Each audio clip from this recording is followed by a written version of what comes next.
Y hablamos de la tarjeta de crédito. La mayoría de los argentinos endeudados con la tarjeta. Somos presos de la tarjeta. Absolutamente, porque en medio de la crisis, con la caída de los recursos, se había roto la cadena de pago, muchos optamos por la tarjeta de crédito, pero además estaba como una manera de reactivar o de sostener el consumo la opción de la hora 12, Sí. Que después terminaron pagando intereses arbitrarios las tarjetas, pero también cuando te demorabas un poquito en medio de ese contexto casi usurario en el que nos manejábamos con las tarjetas y los bancos, te cobraban intereses que eran una locura. El pago mínimo. Eso te iba a decir, ese es un problema, es una bola de nieve el pago mínimo que después es muy difícil de salir. Y lamentablemente mucha gente ha tenido que, limitarse a pagar ese pago y después realmente es imposible pagar esa deuda.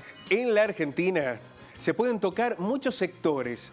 El que parece que nunca se toca, no importa el contexto político, quién esté en el gobierno, son los bancos, las financieras. Jamás. Parecen intocables en el escenario. Hoy vamos a hablar mucho de eso porque nos vamos a referir a las tarjetas de crédito y luego también a la situación de los créditos SUBA. Pero para conocer más detalles de esta realidad, porque son muchas las quejas de los usuarios, vamos a tomar contacto con el defensor del pueblo, Ismael Rins. Ismael, ¿cómo le va? Buenos días. Buen día, ¿cómo les va? Placer. Muy bien. Bueno, qué escenario, ¿no? Para los deudores de tarjetas de crédito, lo decía Mechi, los que venían pagando con el mínimo, los que se endeudaron porque no tenían otra opción en medio de esta crisis y las tarjetas que no dan tregua. Así es, Mercedes, buenos días Pablo. Sí, tal cual como ustedes lo dicen, este concepto de la bola de nieve, ¿no? Pero yo diría más, es casi una estafa, rozando lo que es una estafa, porque a esto hay que sumarle la situación en que las tarjetas de crédito no liberan del servicio al usuario. Entonces lo ponen en una situación de aprisionamiento porque siguen debiendo estos cargos fijos que se van acumulando muchas veces o intereses. Eso por un lado.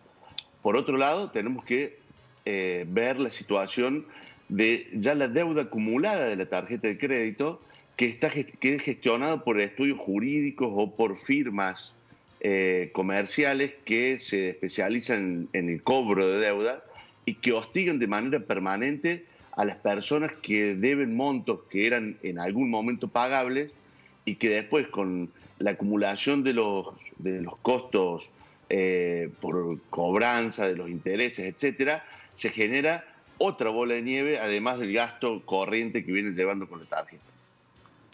Sí, es importante decir, Pablo, que en este contexto de la norma que salió a los fines de generar un amparo, quedan por fuera todo un sistema, yo voy a decir informal, aunque está formalizado de alguna manera, de tarjeta de crédito, que es lo que conocemos como las tarjetas de los supermercados o de algunos shopping o cadenas comerciales que impactan de manera muy negativa en el bolsillo de la gente porque siguen cobrando intereses usurarios, vamos a decirlo. Sí, usurarios. Fíjate que el límite que le hemos puesto, digamos, que le ha puesto el Estado Nacional a las tarjetas, el límite de refinanciación, y esto también hay que decirlo, porque deja muchas dudas, porque quedaron solamente los vencimientos hasta el 13 de abril. Después del 13 de abril ya no hubo ninguna norma que amparara a las personas que habían generado gasto con tarjeta de crédito. Claro. Y ahora,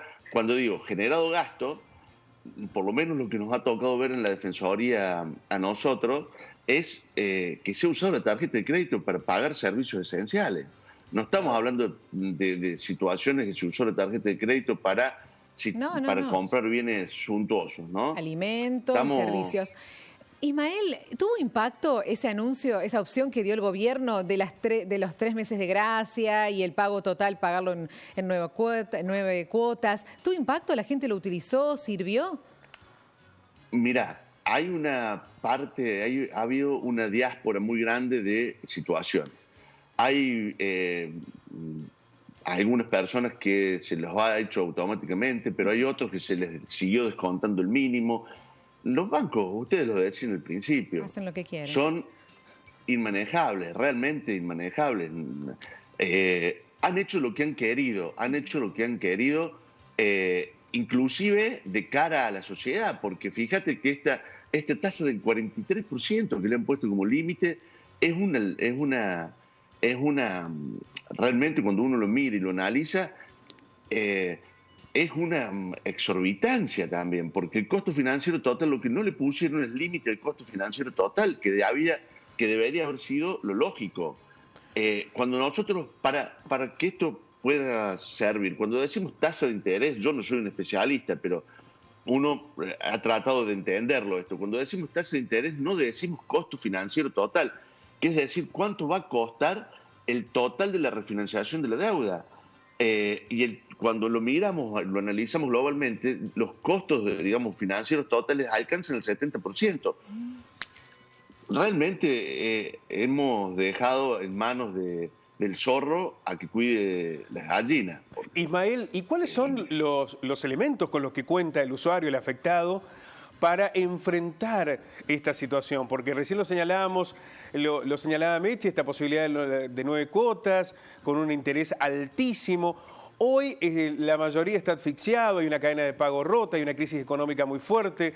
Los trabajadores, muchos están cobrando menos de lo que cobraban antes de la cuarentena, en un contexto inflacionario desbordante como el que existe en la Argentina. ¿Qué elementos tiene?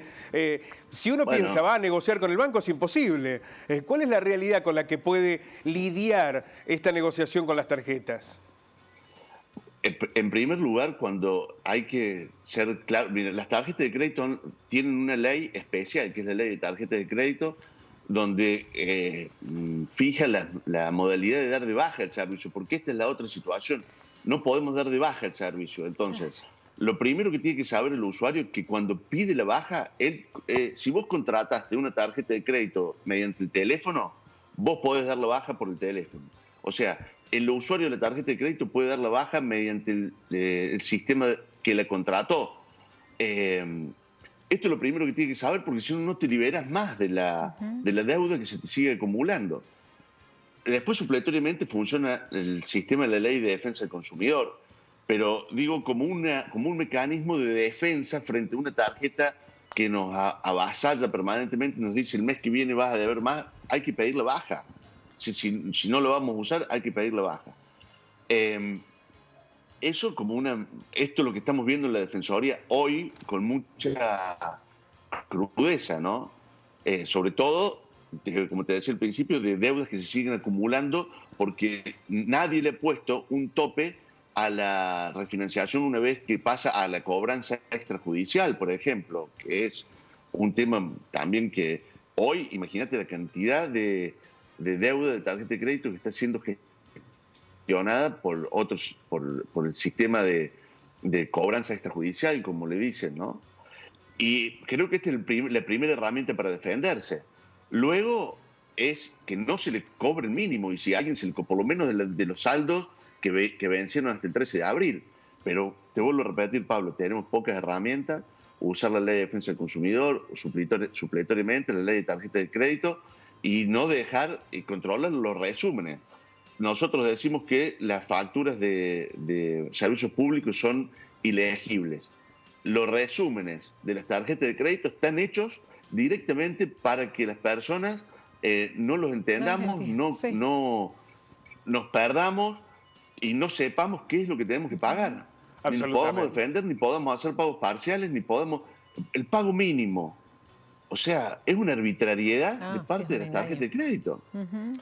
Ismael, muchísimas gracias por este contacto, esta radiografía. La verdad, Pablo, es que preocupa y mucho la situación del endeudamiento individual que estuvo forzado por la situación económica y que hoy tiene eslabones muy débiles. El usuario de la tarjeta que se endeudó para pagar el gas, la luz o para ir al súper y ahora se encuentra con que debe lidiar con el gigante, ¿no? Con la corporación financiera. Muchísimas gracias, Ismael, por este contacto. Mira, Pablo, simplemente, Pablo Mercedes, les robo 15 segundos para agradecerles a todas las personas que están yendo a la Defensoría del Pueblo y nos tienen paciencia porque tenemos que atender siguiendo los protocolos y muchas veces en la incomodidad tienen que esperar un rato afuera.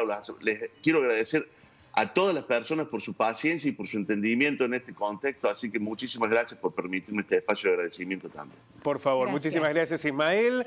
El defensor del pueblo, la situación de las tarjetas de crédito, Mechi, qué problema en medio de esta realidad financiera.